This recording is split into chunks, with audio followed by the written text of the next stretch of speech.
I love it when musicians are moving to the theme song. You know you got a good one. Welcome back. The Sons of Maestro, Umoja and Malcolm, just wrapped up their Make Some Noise tour. And when folks don't know what to expect when you guys are on tour and they come out, you've got violins. Some folks are like, but you flip the script very quickly, right? What's that like? What's the audience reaction when people have not seen you before and don't know what's coming? Oh, we love it. I love it because the thing is, when you come to the show, to the venue, and then people come out and they see violins and they see two black men playing an instrument like this, they're just like, what are they doing? What are they going to be playing on the violin? Yeah. And we come out, we start performing, they just go crazy. And they're dancing, they're singing. It's really a crazy experience that they will never forget.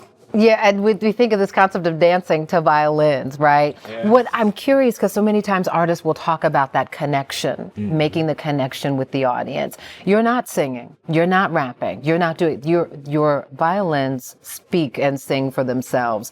How do you continue to make a connection, especially with young people who are seeing this for the first time? So what we do, the way our shows are set up, right? We perform as if we're a singer or a rapper. So we get on the mic, we talk to our crowd, we do things to engage them, and we, most importantly, let them know that this is their show too. And I think that's we do that right after we play our intro. And I think that's the part that causes them to be more engaged with everything, because they are able to take ownership over the experience and to be part of something, because people just want to be part of something that feels a little bit bigger than themselves at times, Yeah. I want to talk about showtime at the Apollo. How old were you when the two of you make your way to the Apollo, and what was that like? Damn, that was a couple of years ago, I think it was. A few years ago we did that. Yeah. About 5 years ago, yeah. So when you know you're going to the Apollo stage, like, are you, because you already know what the audience is going to do and how they're going to be. Was that different? Were you prepared differently? All right, so I'm going to be honest with you. Were you nervous? I was sweating during that time. Yeah. Because back at home when I was cooking, I cook a lot of my own meals and everything. I cut my finger.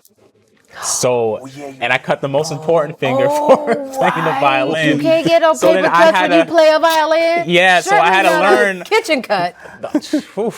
I had to relearn how to play the instrument with just 3 other fingers the whole entire time. And even when we were on stage, our equipment messed up too. It did mess up. But luckily, Steve told everyone, let's give him a moment to figure it out. Yeah. And then we actually fixed it. And because he's looking at y'all like, what y'all gonna do? Yeah, it was going.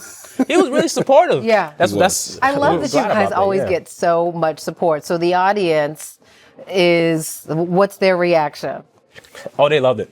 They gave us a standing ovation. That had to be. Yeah. That had to feel so good, right? Because that's a tough audience, by design. Our viewers are looking at some pictures. You guys perform for NBA players, perform on stage. This has taken you into maybe spaces and corners you would not have imagined? Yeah. I would say for me, I'm a big basketball fan, so being able to meet LeBron James, Dwayne Wade, those guys, and performing in front of them, that to me is like everything. What did they say? What did LeBron say? Well, LeBron is cool. Like, we met him, he was a really cool guy, D-Wade was cool too, we met him as well. Yeah. These guys are just like, in my eyes, basketball, superstars, Right. And they're really respectful of everybody else's talent too. Yeah. I noticed that when we were with all the players and everything, they showed that they actually appreciated what was going on. Yeah. Even at the game itself too. I'm curious what kind of conversations you end up having with kids, with boys, with black boys in particular. Do they come up to you, or are they like, what do they say?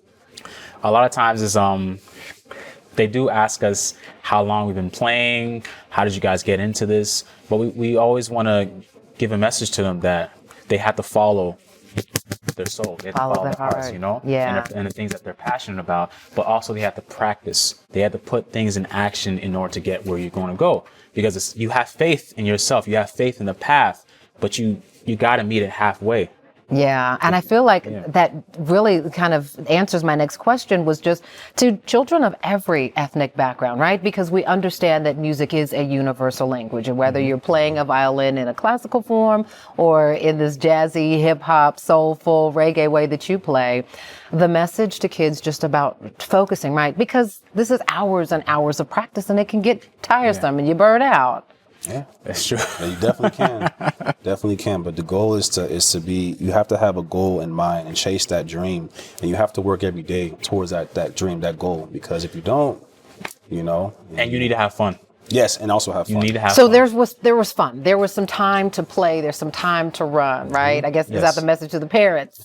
Yeah, I mean, through a lot of times when you're doing things like this, right, when you're trying to perfect a craft or hone it, you have to enjoy it. You have to find something about it that lights up your spirit. Yeah. Or like you said, you're going to get burnt out. You're not going to want to do anymore, and you develop a bad relationship with something that you already loved. I can tell this still lights up your spirit. I really can. And I cannot wait for our viewers, because you're about to have your spirits delighted as well. After the break, Sons of Maestro pull out the violins and make them sing in a way you have never heard. Stay tuned.